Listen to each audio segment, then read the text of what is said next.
Welcome to the Rim Break Rodeo. We hope this video helps. In this video, I will show how to use Blender File in After Effects. Easy method. Open Blender, finalize geometry, then export as FBX or OBJ with applied transforms and baked animations.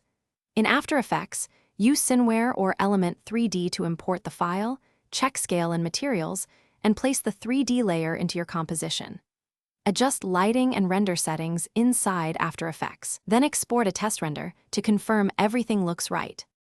Start by applying scale and rotation in Blender to keep transforms consistent after export. For animated scenes, export FBX and bake the animation. For static models, export OBJ and bring textures separately. Check material names and UVs to avoid relinking issues later in After Effects.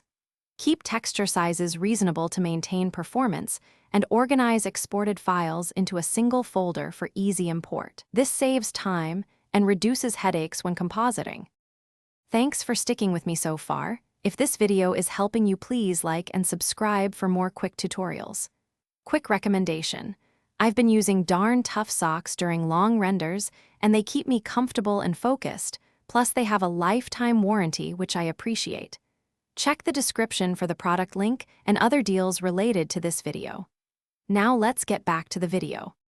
Import the exported asset into After Effects using Cineware for blend compatibility or Element 3D for better performance with heavy geometry.